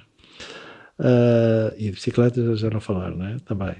Portanto, porquê é que eu não tenho esse direito? E mesmo em termos sociais, por exemplo, eu não tenho direito, um miúdo, hoje em dia, tem que andar à velocidade de todos os outros em termos escolares. Se fica um ano para trás ou 2 anos para trás, começa a ser rotulada normal ou ter algum problema. Sim. Mas porquê é que eu não tenho direito a fazer à velocidade que eu quero? Porquê é que eu tenho que andar rápido? E valorizo se eu faço 2 anos em um. Então isto é espetacular, não é? Pois. Não, e há quase esse forçar dessas situações. Que eu tenho um caso na família em que houve muita pressão dos pais que o miúdo, de facto, já sabia ler na primeira... Agora chama-se primeiro ano, já não é a primeira classe. Mas pronto. E houve quase uma pressão de... Ele tem que saltar. Exatamente. Mas qual é a pressa? Qual é a pressa? Vai chegar mais depressa ao desemprego? Exatamente. É a mesma história do viajar, não é? Sim. Nós hoje em dia, o viajar é consumir locais. Eu quero chegar rapidamente ao local para o consumir. Já está, carimbo. Agora, carimbo. Já vi este. Já vi este, tumba. Não é? O que conta... É cromos na caderneta. Exatamente. Quando o conceito de viajar era o percurso. Não é? É um percurso sempre de descoberta. O conto por exemplo, isso aprendi muito na vela, né? A diferença entre andar de barco à vela e barco a motor. Barco a motor, o conto é onde é que eu vou chegar. E o conto é chegar. E no barco à vela o conto é partir. O resto não interessa. Vamos usufruindo. Está a ver? Porque andam a velocidades diferentes. E é exatamente... Mas qual é aquilo que eu às vezes questiono as pessoas é qual é a pressa com que nós andamos? Ou seja, andamos com pressa de quê? Por causa dos conceitos, mais uma vez, que nos passam e que nós assumimos como nossos. Nós temos o mito da produtividade. Sim. Por exemplo, a história do tempo é dinheiro. Ou seja, eu se sentar-me aqui sem fazer nada, estou a achar que estou a perder alguma coisa. Sim. Não é? Já não estou a viver. Estou parado. Eu devia estar a fazer alguma coisa. Portanto, este mito de que não estar ocupado com qualquer coisa, né, de mais material, né, ou a trabalhar, ou tem que estar a fazer algo. Sim, e a valorização da pessoa como é aquilo que se faz, ou seja, aquilo que produz, não é? É como se fosse um... Mas está bem, mas qual é o conceito de produtividade? É fazer o máximo de tarefas por unidade de tempo. Ou seja, eu se fizer 2 tarefas por unidade de tempo, sou pouco produtivo, para o outro que fez 100. Repara, não é? Hoje em dia a fotografia antigamente analógica, não é? A gente tirava uma fotografia, outro dava um rolo de 36 para a viagem toda. E tinha que esperar que acabasse. A ver e ver depois. Não é? Agora é da metralhadora, a diferença da pistola é a metralhadora. Agora, não é? Está a ver? Portanto, e este conceito passou para tudo. Por exemplo, os posts no Facebook, não é? Ou seja, nós tornámos o tempo obsolescente. Não há um tempo presente, é sempre um passado. Eu mal aconteceu, já passou, já tenho que ter outro. Isso é tão há 5 minutos. Exatamente, não é? Exatamente. Portanto, esta utilização, este encarar o tempo é que nos transformou completamente. Mas por outro lado também há um bocadinho, não sei se é uma moda futura agarrada ao passado, que é um bocado também esta questão de voltar aos métodos tradicionais de fazer pão, voltar às filosofias de há 2000 anos atrás, os mindfulness e essas coisas todas. Sim, né? Assim, isso temos de ter algum cuidado, porque no fundo é outra vez a história de criar produtos para aumentar o consumo e para diversificar o consumo. Eu tenho necessidade sempre de ir criando novas ideias, novas coisas. Isso temos, assim, há muitas coisas que são espetaculares, são boas de fazer, até ninguém está a pôr em causa isso, mas temos que as arrumar nos diferentes sítios. Não olhar para isso como um produto que eu estou a consumir e para os diferentes tipos de pessoas que uns gostam mais disto, então vou-lhe dar aquilo que ela gosta. Eu acho que é importante refletir sobre o tempo. É que o tempo, eu tenho que ser. Há um filósofo giro que diz: o tempo tem que ter fissuras, tem que ter paragem. Eu tenho que ser capaz de ter o meu tempo fora do tempo que toda a gente está a correr. Tá? Eu tenho que ser dono do meu tempo. E assim como não posso arrumar o tempo também, ou as coisas faço o tempo em gavetas. Não é? Nós temos tudo em gavetinhas. É o tempo de trabalho. Agora estou a trabalhar. Agora estou a lazer. Agora é de exercício. Agora, sabe? Não. O tempo, isso também aprendi muito no mundo rural. Não há trabalho e lazer, há um contínuo. Sabe? Aliás, os momentos de festa eram os momentos da colheita, não é? Sim. Está a ver? Portanto, e isso tem tudo um contínuo, tem tudo uma lógica. Não é? Por exemplo, e prende-se agora com, por exemplo, ligando agora com a mobilidade suave, aquela questão, não é? Porque é que eu não hei de encarar a minha deslocação para o emprego como o meu ginásio, não é? Em simultâneo. Sim. Ou também um momento de leitura, não é? Se mistura com o comboio, não é? Portanto, esta fusão e utilização do tempo é muito importante, não é? Não meter em gavetas. Então o que é que nós podemos fazer? E depois em relação... Não, é esta história. A primeira coisa é saber parar. Eu costumo sempre dizer, quando geria empresas e quando queria dar algumas... Comentar quando alguém ia comigo a uma negociar qualquer coisa. Eu dizia assim, a primeira coisa que nós temos que fazer é estar dentro da sala, mas fora da sala ao mesmo tempo. Ou seja, é como se houvesse duas pessoas. Há uma que está em frente à outra a negociar e há outra que está assim a olhar por cima. Está a ver? Ter este papel de observador das coisas, ser capaz de não estar só no sistema, estar também fora. Porque senão, se nós fazemos parte desta corrida do tempo, não temos tempo sequer para olhar para a corrida que estamos a fazer. Sim. E esta capacidade de parar, de criar essa fissura, né, dá-nos pelo menos alguma capacidade de perceber se vamos a correr para um precipício ou se vamos a correr para uma coisita porreira, não é? Boa. Pelo menos isso. Já que não temos o poder de saber, de controlar, transformar muitas coisas, pelo menos perceber o que está a acontecer já não era mau. E como é que nós cultivamos isso? Essa paragem? Eu sei, porque é muito fácil dizer assim... paraste e perdeste uma oportunidade, não é? Porque não tomaste a decisão no tempo certo, houve outra pessoa que veio e ficou, por exemplo, nem que seja com um emprego. Pronto, isso, no meu entender, isso prende-se com outro conceito interessante, que é o conceito de poder. O que é isso ter poder para, não é? Porque, repare, nós vivemos numa sociedade que nunca tivemos tanto poder de acesso à informação, etc., e no meu entender, nunca percebemos tão pouco do que está a acontecer. E nunca nos sentimos tão... menos impotentes de mudar seja o que for. Sim. E estamos aqui todos num barco que ninguém sabe o que é que está sequer a controlar. Não, porque há uma ilusão de poder de se eu fizer um post eu estou a intervir, não é? Se eu mandar um tweet eu estou a intervir e que de facto isso depois não é nada, não é? Na prática traduz em pouco. Pronto. E se percebermos um bocadinho essa dinâmica do poder, o que é o poder, que poderes é que devem existir, porque o poder é importante. Nós não conseguimos funcionar, basta haver duas pessoas, vai haver uma relação de poder. Claro. Não é? Poder de influenciar, o poder de trabalhar. Não há só o poder de eu mando e tu fazes. Não é? Claro. Portanto, temos é que saber lidar com esta questão do poder de forma a torná-lo como uma ferramenta importante no sentido de transformar as coisas. Isso está depois ligado com outra questão, no meu entender, que há uma desresponsabilização. Nós estamos numa cidade que nos empurra para a desresponsabilização individual perante as coisas. A reparar. Por exemplo, eu nasço e acho que os meus pais é que me têm que manter a estudar e dar-me um curso e pôr-me a aprender. Eu nasço já tenho um ativo. Que alguém tem que me fazer isso. Certo? Depois, mas alguém tem que me dar um emprego. Não é? Há sempre aqui uma entidade acima. Não é? Sim. E eu acho que o princípio devia ser ao contrário. Eu nasço, eu já estou a dever a alguém. Já estou a dever o facto de ter nascido. Darem-me a oportunidade de estar a viver. Isto é uma atitude completamente diferente em relação às coisas. Sim. Isto prende-se depois com quê? Com eu perceber que tenho que realmente ter uma atitude ativa, individual, para pagar aquilo que me foi dado a oportunidade. Não é? Está a ver?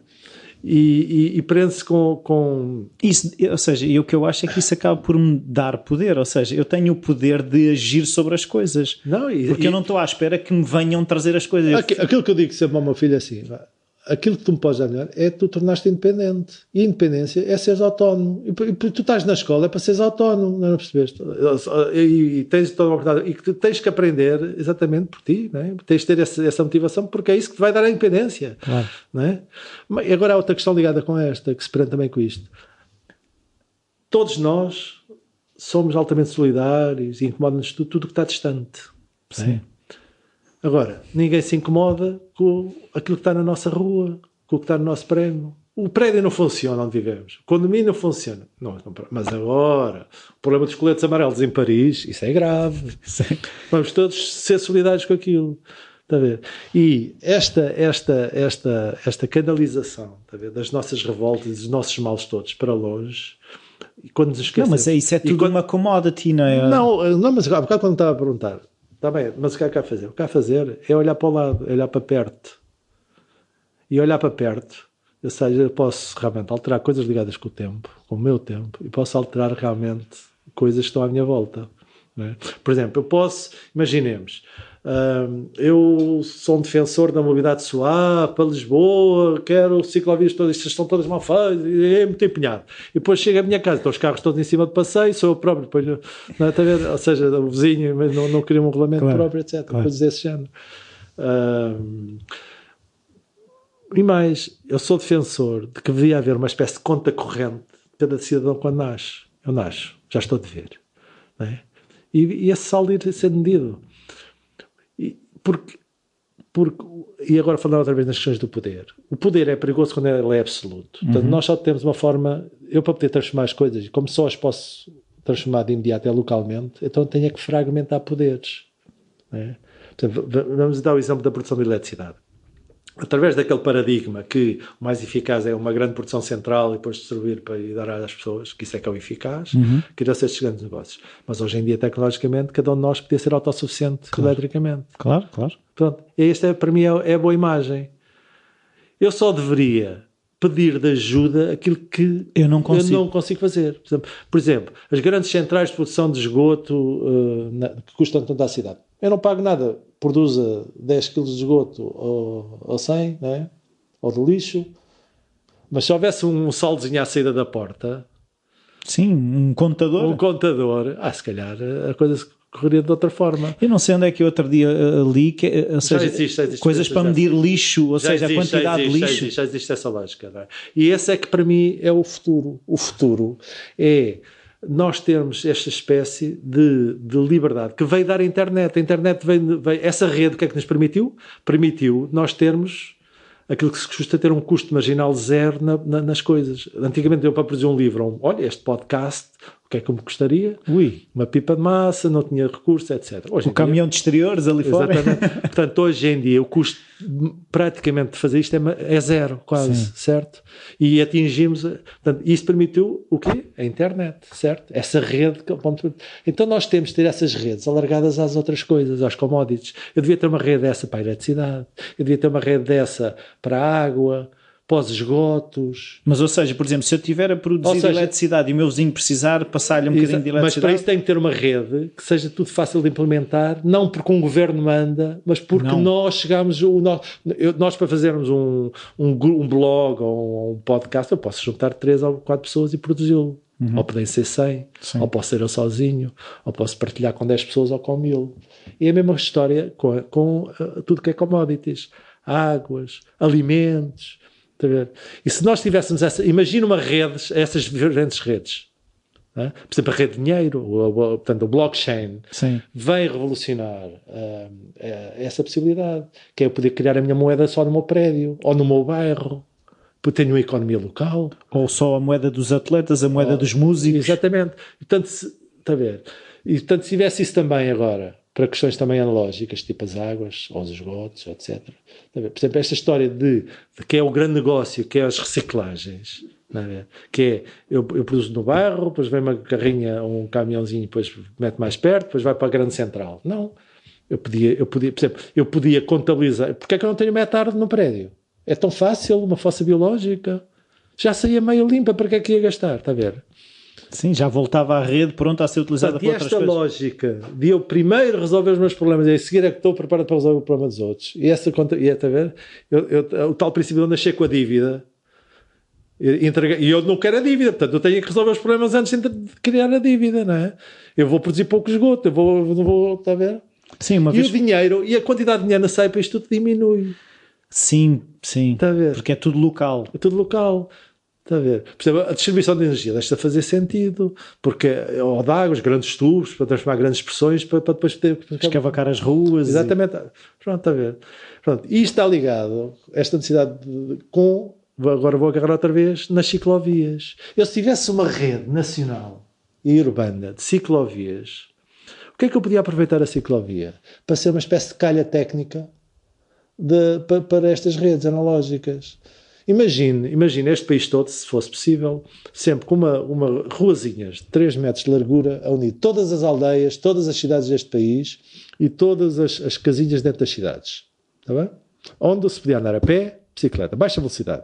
Sempre que eu andasse em baixa velocidade automotorizo, ou seja, à conta do meu esforcinho, podia circular aí. E por baixo tinha um espacinho onde passavam cabos de energia com sistemas inteligentes de gestão, a água, etc. E os esgotos. Até internet. As águas pluviais, etc. Está a ver?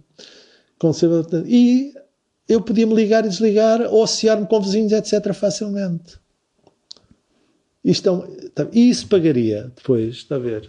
Esta infraestrutura toda. Então, mas o que é que falta? Ou seja, falta. A mudança, lá está, a mudança é local, não é estratégica global. É que está em cada um de nós. Pois é isso. Mas o que eu acho engraçado, quando eu confronto muitas pessoas que quando eu lhes digo o poder está nas tuas mãos, há uma reação mista, que é, por um lado, fico muito contente de ter poder, por outro lado fico cheio de medo porque a responsabilidade é minha. Pois. Sim, mas repara, quando eu digo, repara, o poder está em nós, mas nós temos a nossa natureza, não é? É viver da relação com os outros. O sentido da vida. Depois podemos também usar peças que estão mais filosóficas. No fundo, a gente vive por aqui, não é? Não é para andar a correr a fazer posts no Facebook. A gente vive as para a não sabem para outro. quê. Pois, está bem, mas temos que começar. E por isso é que é importante ter, por exemplo, a história do ter tempo para mim, não é? Se eu gasto o meu tempo todo numa corrida a projetar uma vida para um tempo que nunca vai acontecer, não é? Que é o que a maior parte das pessoas nos empurram, não é? Eu estou sempre a projetar para o futuro, não é? É no fim de semana, é nas férias, é na reforma, não é? Pá, eu tenho que viver já. Isso foi aprendido no campo, não é? A vida é já. E, portanto, eu tenho que construir essa vida, não é? E como a vida, para mim, é na base da relação com os outros, é na construção de qualquer coisa coletiva, não é? Então, começamos a construir local, não é? Portanto, sim, mas nós antigamente tínhamos uma loja, era tudo muito fácil, não é? Nós nascíamos numa família, depois tínhamos o bairrozito, ou tínhamos a aldeia, portanto havia toda essa estrutura. Hoje em dia a coisa é mais aberta, não é? É mais complexa, é mais livre, vá. Mas também as novas tecnologias têm essa capacidade, vão-nos permitindo realmente criar toda esta lógica de grupo e de relação. Portanto, vamos trabalhar sobre isso. Só que mas vamos trabalhar em tudo, não é? E para sermos independentes, não é? Temos que criar exatamente essa liberdade também do ponto de vista energético, do ponto de vista do dinheiro, essas coisas. Mas é através de um decrescimento, não é esta corrida permanente para... o ser sustentável é estar sempre a crescer, não é? Eu agora ganho 1.000 euros, depois tenho que ganhar 2.000, depois tenho que ganhar 3.000, porque nunca vai chegar, não é? Não, eu vou ter, é outra vez com a lógica do custo marginal zero, é pôr as coisas praticamente de borla a acontecerem, que o dinheiro cada vez seja menos preciso, porque há montes de coisas que não é na troca, mas no fundo é numa economia local que na lógica final é igual. Eu vou ficar rico com menos dinheiro. Exatamente. Ou seja, porque o meu trabalho é, no fundo, diminuir o custo e não é necessariamente ganhar mais. Exatamente. Porque as coisas são passivas e hoje em dia temos essa felicidade de estarmos, não é, num mundo atual que, do ponto de vista das ferramentas tecnológicas, vão nos permitir cada vez mais de nos libertar, exatamente, de gastar o tempo a fazer coisas que em teoria não seriam tão necessárias. Mas ao mesmo tempo também eu estava aqui a pensar que a questão, quando nós esmagamos o custo das coisas, alguém ganha menos dinheiro, não é? Sim, mas o dinheiro não é o objetivo. O objetivo é ter as coisas, não é? Eu, se puder ter as coisas zero, porque é que é estar a ganhar para elas, não é? Portanto, esta história do rendimento, como é que é básico e incondicional? Sim, sim. Pronto, é porreiro. Se eu pudesse existir, qual é o problema, não é? Se eu tivesse sempre uns robôzitos a fazer as coisas básicas para mim, qual é a questão? A questão que eles põem, está bem, tu depois deixavas de quê? Fazer coisas? Não, no mínimo conversava com alguém sobre qualquer coisa, não é? Que é tão agradável, não é? É que as pessoas andam todos a correr sempre com aquela história de eu preciso não gastar o tempo no supermercado, não gastar o tempo no trabalho, de levar os miúdos para a escola, etc., porque não tenho tempo a viver. Mas depois a justificação para, se eu tivesse as coisas à bola, o que é que eu faço a seguir? Então, entendam-se, resolvam-se. Está a ver? É aquela história do outro que encontrou o pescador na aldeia. Isso já eu faço. Isso já eu faço. Pronto, é essa história. Nós deixamos perder a noção do que é que realmente é, no fundo, a essência da vida. Temos há uma série de mitos que nos passam sobre o tempo, sobre o poder, sobre o dinheiro. O dinheiro eu acho que é a maior história que condiciona mais as outras todas, porque aquela questão que referiu do tempo é dinheiro tem muito a ver com isso. É assim, eu preciso ter dinheiro para ter tempo. As pessoas, o conceito é um bocado este, é quando eu tiver dinheiro é que eu vou poder fazer as coisas porque vou ter tempo, porque não tenho que me preocupar com o dinheiro. Pois, mas é que as pessoas nem sequer sabem, nem têm o conceito certo do que é o dinheiro, não é? Associam sempre dinheiro a uma nota, a uma moeda, a um valor, não é? E dinheiro não é isso. Dinheiro é criar uma dívida. O dinheiro surge, não é? Portanto, eu, por exemplo, quando eu produzo batatas e tu, dá-me 2 batatas, estás-me a criar uma dívida, não é? Portanto, o dinheiro é essa troca de valores, não é? Eu tenho qualquer coisa que te posso dar e tu tens qualquer coisa que podes dar. Então estamos a criar uma dívida uns para os outros. Depois temos que encontrar uma forma de fazer encontros de contas. Mas isto pode ser com uma nota ou pode ser com outra coisa qualquer. Então, se a gente tirar esse conceito da nota e da moeda, a gente começa a olhar o dinheiro para de outra maneira, está a ver? E isso é muito importante, este conceito. Ou seja, do valor e não do... Exatamente. O que interessa é a troca de valores. Está a ver? Esqueçam lá, e aí já deixo de correr que tenho que ganhar dinheiro. Está bem, mas ao mesmo tempo é assim, eu estava-me a lembrar de num sítio onde eu trabalhei que propuseram uma pessoa que ele iria ser responsável da loja e tinha que ter a chave da loja. Ele perguntou, e o que é que eu ganho com isso? E disseram, reconhecimento. E ele diz, no talho não me aceitam reconhecimento para comprar bifes. Claro. Andamos sempre com esta questão de... Mas aí ele está a pensar num ordenado. Está a ver? Tens que me pagar em dinheiro, não é? Eu conto também uma história sempre quando estava lá na herdade e vinham pessoas a oferecer-se, eu gostava de trabalhar cá. Ou eu anunciava que gostava de pessoas. E a pessoa chegava, olha, eu venho para o emprego. Até o que é que tu sabes fazer? Eu, não sei, mas tenho jeito. Então, mas espera aí, mas eu precisava de um tratorista. Mas eu não sei trator, mas aprendo rápido. Então, se é para aprender, então vais-me pagar tu primeiro. Portanto... As pessoas têm esta noção sempre associada a uma remuneração. Que alguém lhe deve alguma coisa. Remuneração e eu dou o meu tempo, então se eu estou aqui o tempo, tens que me pagar. Não. Se eu começar a pensar outra coisa, ou seja, que produto ou que serviço é que eu tenho para te oferecer, né? E tu aceitas, olha, eu preciso disto, então pronto, estás-me a ver essa parte. Mas isso não é obrigatoriamente traduzir por uma nota. Eu posso depois, não é? Isto não quer dizer trocas, está a ver? Mas se nós pudermos, não é, criar toda uma lógica de cada vez precisar de menos dinheiro desse tal das notas, deste fiduciário, e conseguir resolver uma série de coisas da minha vida, não é? Através de um decrescimento dessas necessidades. Já falámos da comida, porque o carro. Por exemplo, vamos ver o orçamento de uma família típica portuguesa.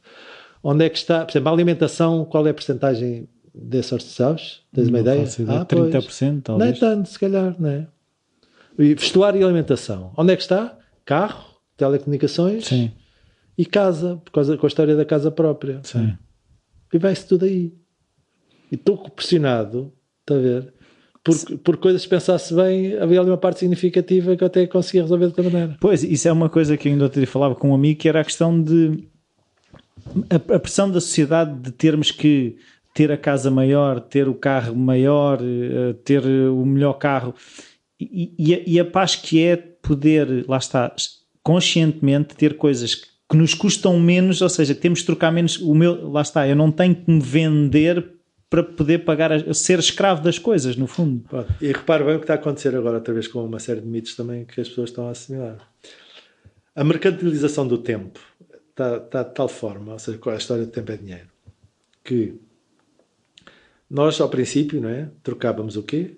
O nosso tempo por dinheiro em termos de um emprego, não é? Certo? Não saber fazer qualquer, recebe. Depois começámos também a querer ganhar dinheiro com, por exemplo, a história de ter coisas para partilhar. O carro, porque é que não é de pôr o carro?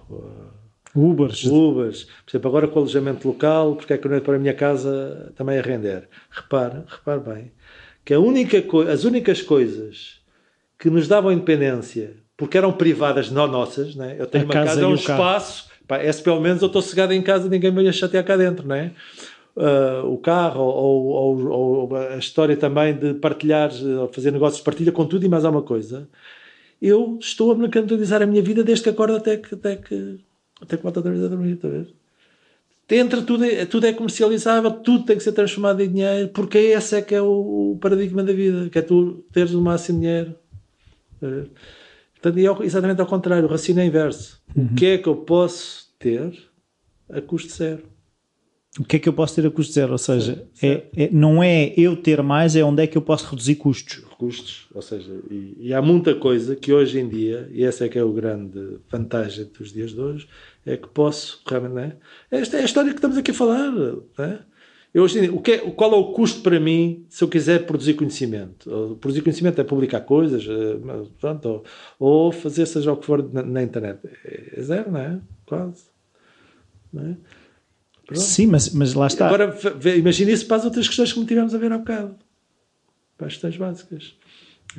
Sim, mas há um bocado depois daquele desafio também de... lá está, quem produz conhecimento, de que forma é que ele se sustenta, não é?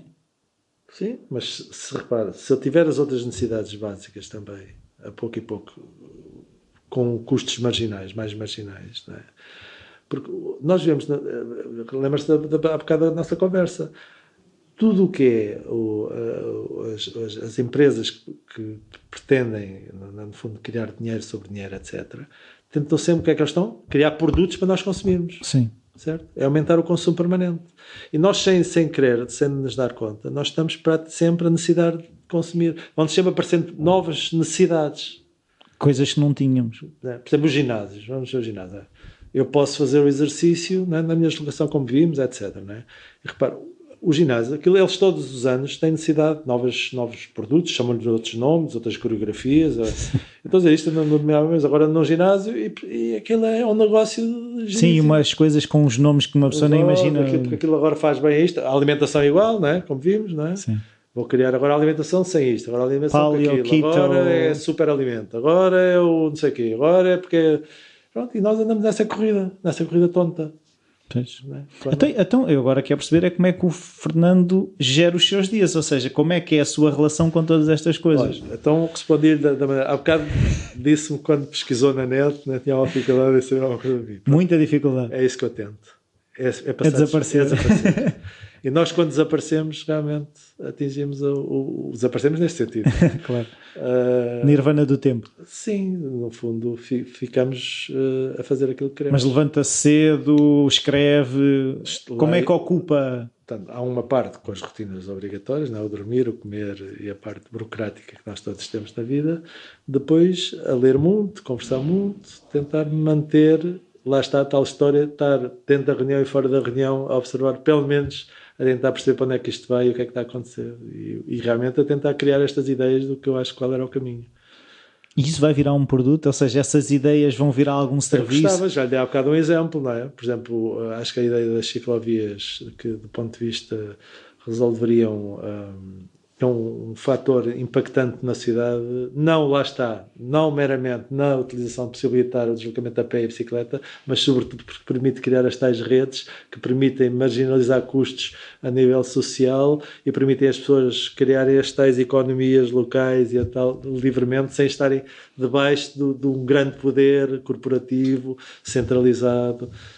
Portanto, acho que isso é um produto excelente. Por exemplo, aliás, curiosamente na Holanda fez agora, alguém já começou com esta ideia, fez um primeiro teste, portanto as coisas vão caminhando, mas acho que é com este tipo de apontar as soluções, claro que demoram tempo, se calhar daqui a 50 anos ou 70 anos é que começam a ser massivamente utilizadas, mas pelo menos fico satisfeito de ter este tipo de visão. Então, se as pessoas tivessem que retirar uma coisa deste podcast, o que é que gostava que elas retirassem? Aquilo que entendesse. Não, mas uma mensagem. A mensagem é que acho que falámos há bocado, não é? Que nós podemos sempre fazer qualquer coisa, não é? Como, pelo menos nem seja local, isto, conversar, falar com o vizinho, tentar. Não é? Acho que essa ideia de queremos transformar o mundo, não é? Sempre nesse mundo distante. Acho que é uma ideia. Ou seja, temos milhares de amigos e não falamos com ninguém, não é? Exatamente, aliás, é o que se vê, não é? Portanto, aquela história, aquela caricatura, não é? Entramos num restaurante a olhar para o ecrã, nós temos sempre o ecrã a intermediar-nos com o mundo real, não é? Se calhar temos que mudar um bocadinho essas coisas, ou seja, ou pelo menos equilibrá-las mais, não é? Pronto, é isto. Uma pergunta que eu faço também a todos os convidados é um livro ou livros que tenham sido importantes na sua vida? Ou que lhe tenham marcado recentemente, que foi o caso. Como já deu para perceber, é de acordo com a fase que eu estiver da vida. Não é? Não, ultimamente tenho lido muitas questões ligadas com estes temas, ligadas, portanto, com o poder, com isso do custo marginal zero, com a questão da organização social, como é que nós podemos promover o bem comum e gerir o bem comum, ligando com estas questões. Não sei de cor os títulos nem os autores, mas tenho lido muitas coisas nessa área porque acho que são as questões pertinentes para que nos permitem nos reorganizar. Nós estamos a viver um período de transição, não é? Toda a gente diz isso. Nós estamos a perder confiança na estrutura que nos governa, ou seja, isso é um dado curioso que é engraçado. Nós estamos a viver num mundo em tanta revolução e a única coisa que não muda há uma data de anos é a forma como somos governados e como nos damos a nossa representação, não é? Portanto, o sistema democrático, não é? Que foi inventado, será, 60 anos, 70 anos, mantém-se e tal e qual. Não se tem ajustado. E neste momento o dilema qual é? Estamos a perder a confiança nesse sistema, estamos a perder a confiança de quem nos representa, ou quem nos deveria representar, e estamos a ir atrás de questões por não racionarmos bem sobre estas questões de como é que o poder pode ser gerido. Vamos em caminhos fáceis, porque hoje em dia é muito fácil tomar o poder, não é? Como se os exemplos do Trump e do Bolsonaro. Não é? Porquê? Exatamente porque perdemos a confiança no sistema instalado e então entramos facilmente em conversas. Não funcionou. Pronto, portanto, como, comparando com os alimentos, estamos facilmente a comprar o produto sem lactose ou sem glúten, não é? E estamos a aderir todas essas questões, essas modas, muito fácil, por não sabermos que é o alimento verdadeiro. E como é que nos devemos alimentar. E, portanto, há que nos reorganizarmos. E a proposta que eu faço é exatamente essa. Ou seja, os próprios partidos têm que se modernizar. Eles têm que perceber que têm que ser diferentes para nós voltarmos a ter confiança e nos acharmos representados por eles. Ou então, reorganizarmos todos socialmente através de uma estrutura em rede em que não há um poder central. Há nos micropoderes. Portanto, eu defendo uma sociedade em que seja possível criar muitos micropoderes e o árbitro quem há de ser? Há de ser um robô. Ótimo. Votamos todos. Quais são as regras? E o problema é quando pomos um homem a cuidar das regras, não é? Mas esse robô vai ser programado por alguém. Ótimo, porreiro. Porreiro. Só que por alguém, mas somos nós que mandamos. E desde que, não é? E pode haver depois uma tecnologia tipo blockchain ligada a esse aspecto, que é, as regras não podem ser alteradas por um indivíduo nem 2 ou 3. É a rede é que decide. A rede é que decide, está a ver? A rede é que aprova ou não aprova. Não, para alterar tem que haver toda a gente a deixar alterar, não é? E, portanto, se formos para uma lógica dessas, acho que é mais correto. O árbitro é que não podemos ser nós próprios, que sai sempre mal, não é? É a questão do vídeo-árbitro. Exatamente, está a ver? Porque há sempre ali uma pessoa por trás, não é? Sim. Pronto, e é isso que eu defendo. Muito obrigado, Fernando. Foi um prazer. Muito obrigado. Até à próxima. Bem-vindos de volta. Eu espero que tenham gostado desta conversa que foi bastante variada, desde a criação de cabras, produção de leite, até chegarmos aos primórdios do que era os infographics, de que é esta coisa de que agora é corriqueira nas televisões, da informação acompanhando as imagens, aqueles gráficos. E no fundo é também o que eu gostei muito desta conversa do Fernando foi esta atitude de querer explorar assuntos, querer conhecer. Foi bastante interessante. E vocês digam-me o que é que acharam desta conversa. Podem sempre enviar e-mails para rui@falacreativo.com. Este episódio também pode ser partilhado nas redes sociais, ajuda o podcast. Outra coisa que eu queria dizer é que este é o primeiro episódio de 2019. Para quem ainda não falei, um bom ano de 2019, que as vossas ideias se concretizem, mas para isso é preciso fazer. É preciso, tal como ao Fernando, explorarem a vossa curiosidade, ter essa atitude de eu não sei, mas vou perceber, vou entender, vou fazer. E é isso, desta vez é tudo. Fiquem então a aguardar o vosso feedback para o e-mail rui@falacreativo.com. Espero que gostem. Aproveito também para agradecer o facto desta entrevista ter acontecido à anterior convidada, a Ana Santos, que depois de ouvir a sua entrevista esteve a falar com o Fernando e lembrou-se, porque não também eu entrevistar o Fernando. E eu gostei muito da lembrança dela. Para mim é uma boa validação daquilo que eu estou aqui a fazer quando um convidado sugere outro convidado. Muito obrigado, Ana, e até ao próximo episódio. Andava por aí a tentar saber quantas vezes vão esmagar a ilusão e encará-la de viés. Quantas máscaras vão cair aos meus pés e quantas vezes vão dizer já sabias sem saber. Quantas desculpas